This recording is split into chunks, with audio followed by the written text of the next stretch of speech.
Mereka katakan aku nggak mungkin. Aku memohon kepadamu yang tidak punya batas dalam pemberian.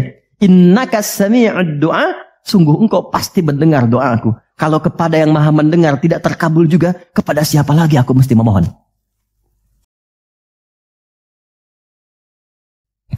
Secara singkat saja, mihrab itu satu tempat yang fungsinya mempercepat terkabulnya doa dan mendatangkan rizki dari sisi yang tidak diduga. Awas, kita bicara keimanan ya. Dan di situ dipertaruhkan. Mihrab ini tidak harus lebar dan luas. Sehamparan sejadah nggak ada masalah. Yang penting kita gunakan untuk ibadah saja. Di luar ibadah keluar. Itulah kenapa tempat imam disebut mihrab. Kenapa? Karena imam mewakili makmum untuk memohon kepada Allah dalam sholat berdoa. Makanya kualifikasi imam mesti khusus. Bukan imam biasa. Baik. Kemudian tidak harus di masjid, di rumah boleh dibikin. Maryam pernah dibuatkan mihrab. Saat beliau mengkhususkan diri ibadah, di situ apa yang terjadi? Fataqabbalaha rabbuha biqabulin hasanin wa ambataha nabatan hasanan wa kaffalaha Zakaria.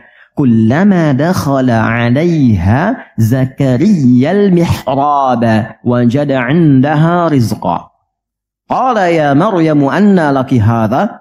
Qalat huwa min 'indillah. Innallaha yarzuqu man yasha' bighairi hisab. Ini poinnya.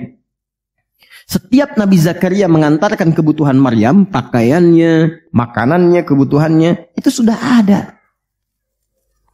Dan ingat, status Nabi Zakaria itu nabi loh. Beliau tahu itu pasti dari Allah. Tapi ingin dikonfirmasi apakah pendidikan beliau selama ini sudah meresap pada jiwanya atau belum. Ditanya, Maryam dari mana semua ini? Maka beliau jawab, Maryam jawab, huwa min indillah. Paman, ini semua dari Allah. Baik ya? Allah memberikan apapun yang ia kehendaki tanpa batas pada siapa yang diingini. Maka ini dibaca oleh Nabi Zakaria. Mayyasha itu. Jadi kalau ada di Quran diksi mayyasha, jangan simpulkan ini untuk dia saja. Maksudnya, jadi seperti dia, maka Allah akan berikan seperti Allah berikan kepada dia. Maka Nabi Zakaria kemudian sholat di mihrabnya Maryam itu. Minta sesuatu yang selama ini kata orang terbatas. Apa yang dilakukan? Sholat. Dalam sholatnya minta. Perhatikan cara mintanya. Satu, menyebut nama Allah sesuai kebutuhan. Hasan. Ya. Maksudnya apa? Nama yang ketika disebut melahirkan ibadah, melahirkan jawaban. Jadi Allah bentangkan semua nama terkait semua kebutuhan kita. Anda butuh rizki, sebut ya Razak. Anda butuh ilmu, sebut ya Al-Alim. Ya kan? Anda butuh ketahanan mental diri, sebut ya Sabr. Itu 99 tersebar. Itu rumusnya di Quran surah ke-17 ayat 110. Quran surah 17 Al-Isra ayat 110. Qul id'ullaha aw id'ur rahman ayyamma tad'u falahul asmaul husna. Kalau Anda punya persoalan, segera curhatkan kepada Allah, minta, berdoa. Sebut ya Allah yang standar, atau ya Rahman naik sedikit, atau pilih nama yang sesuai kebutuhan kita. Jadi nggak harus semua disebut, takutnya nggak butuh dikasih. Ya Allah ya Sabar, nggak pengen punya masalah, turun masalah kan? Nah, Nabi Zakaria divonis ada keterbatasan, nggak mungkin diberi, maka beliau meminta dengan nama Allah yang memberi tanpa batas. Dalam bahasa Arab disebut dengan Wahhab, pemberi tanpa batas. Kalau dialihkan jadi bentuk permintaan, fi'lil amri lit talab, bukan perintah di sini tapi untuk meminta, maka rubah kalimatnya jadi hab. Kalau untuk pribadi, habli. Untuk komunal banyakkan hablana. Karena ini kasusnya pribadi, maka di ayat 38 beliau meminta, hunalika di mihrabnya Maryam, da'a Zakaria rabbah. Berdoalah Nabi Zakaria kepada Allah Rabbnya. Perhatikan. Qala Rabbi habli min ladunka dzurriyyatan thayyibah innaka sami'ud du'a. Ini fikih doa yang penting dipelajari.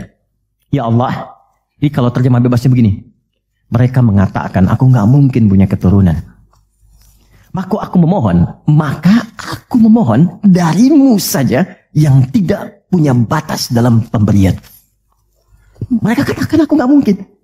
Aku memohon kepadamu yang tidak punya batas dalam pemberian.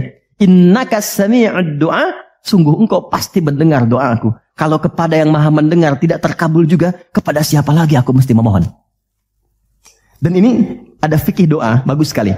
Jadi kalau berdoa, sebut nama Allah sesuai permintaan. Yang kedua, cari bahasa yang menyentuh. Itu semua Nabi begitu. Nabi Isa saat mengonfirmasi umatnya di hadapan Allah, ya Allah, kalau engkau mau hukum, itu hambamu. Tapi kalau engkau mau ampuni, engkau yang paling banyak kasih sayangnya. Anak ibu sudah mencederai nama baik keluarga. Tiba-tiba datang ke rumah untuk minta maaf. Diterima nggak? Kadang cara menerimanya kan belum tentu langsung baik kan? Ngapain kesini? Ada yang, kamu bukan anak saya lagi. Oh, lantas anak siapa? Tapi dimaafin juga kan? Lalu dia berkata begini, Pak, silahkan. Kalau papa mau marah, mau pukul, silahkan. Tapi saya anak papa. Tapi kalau papa maafkan, memang papa adalah papa yang penyayang, yang selama ini seperti yang aku harapkan. Mukul nggak? Demi Allah, meluk. Dan air mata keluar. Nah, ibu saja yang punya rahim, punya sifat kasih yang dalam, apalagi Allah yang Rahman dan Rahim. Maka cari kalimat yang lembut. Nabi Zakaria mengatakan, ya Allah, mereka mengatakan gak mungkin. Maka aku memohon kepadamu yang tak punya batas. Dan kalau engkau aku mohonkan kepadamu tak mengabulkan juga, kepada siapa lagi aku mesti meminta? Dan itu dilakukan dalam sholat. Dan masih berdiri, belum selesai sholatnya. Baru mulai sholat, minta. Apa yang terjadi? Lihat ayat 39-nya. Pakai fa. Fanadathul malaikatu wa huwa qaimun yusalli fil mihrab. Annallahu yubashshiruka bi Yahya. Maka enggak ada jeda. Fa itu harfu 'athfin raditin baina syai'aini bila hudud. Paham? Tidak. Huruf sambung antara dua peristiwa yang terjadi tanpa jeda. Peristiwa pertama berdoa, peristiwa kedua dikabulkan. Antara berdoa dan dikabulkan tidak ada jeda. Baru selesai minta, seketika turun malaikat menyampaikan doamu terjawab. Tidak menunggu sholatnya selesai. Ternyata kalau sholatnya benar, itu seketika terjawab. Dan beliau meminta dalam keadaan berdiri. Nabi Zakaria seorang nabi, ini saya ingin tunjukkan keutamaan dari barakahnya Nabi Muhammad SAW. Nabi Zakaria seorang nabi, sholat berdiri dikabulkan. Kita umatnya Nabi Muhammad sebelum sholat ditunggu oleh Allah mau minta apa aku kabulkan. Maka turunlah Quran surah kedua ayat 45. Wasta'inu bis-sabri was-salah. Kalau engkau punya persoalan, jangan mengeluh kata Allah. Terima dulu dengan sabar. Karena yang lain pun punya masalah. Perhatikan fikih masalah. Nanti kita belajar fikihnya ya. Kata Allah, aku menitipkan masalah ini bukan ingin membuat kehidupanmu bermasalah. Tapi meningkatkan kualitas hidupmu supaya lebih baik kemudian hari. Karena itulah ketika aku berikan, tak mungkin aku titipkan kalau engkau tak mampu. Maka turun ayat berikutnya. La yukallifullahu nafsan illa. Jadi nggak mungkin diuji itu Anda nggak mampu, nggak mungkin. Jadi kalau Anda datang ke sini sekarang sedang punya masalah, seberat apapun, itu tandanya Anda yang mampu. Saya tidak. Saya tidak dititipi itu oleh Allah karena saya belum mampu. Anda mampu. Kalau Allah percaya kepada Anda, kenapa Anda pesimis? Lalu katakan, inna ma'al usri yusra. Bahasa kitanya begini, pasti berakhir, pasti selesai. Nggak ada yang nggak ada solusinya. Kalau sedang punya persoalan, tanamkan itu dalam jiwa. Makanya disebut al-insyirah, sesuatu yang lapang. Kalau kita menerima dan mengatakan seberat apapun pasti selesai, nggak mungkin Allah tinggalkan. Tanamkan pada jiwa. Itu minimal lapang hati kita. Ya, dan itu yang punya kita di Quran. Katakan, yang praktekkan Jepang. Betul, di semua kegiatan pakai. Dulu ada yang senapas dengan Songgoku Songgoan tuh ada benteng Takeshi kan ya? Ya? Kalau mau naklukkan itu, ayo kamu bisa, kamu bisa, kamu bisa kan? Dibuatkan optimisme dalam dirinya supaya bisa. Nah ini kita ada ayatnya. Katakan pada dirimu, pasti selesai. Gak usah mengeluh. Mengeluh tidak menyelesaikan persoalan. Terima dulu, pasti Allah tingkatkan kualitasnya. Setelah itu apa? Bawa dalam sholat. Jadi konfigurasi sholat itu begini. kalau pagi punya masalah, kenapa dipanggil zuhur? Supaya diselesaikan dalam zuhur. Zuhur ke asar punya masalah, diselesaikan di asar. Nanti akumulasinya diselesaikan di isya.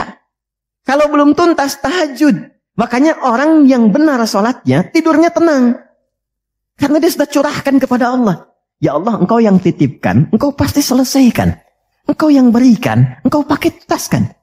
Engkau pasti tuntaskan. Lalu istighfar kan? Makanya begitu istighfar, tidurnya tenang. Gak percaya silahkan. Coba dulu evaluasi istighfar, tenangkan. Tidurnya enak. Tapi kalau Anda gak lakukan, dalam tidur pun masih bermasalah. Kamu ini tidur. Gak enak. Itulah sholat.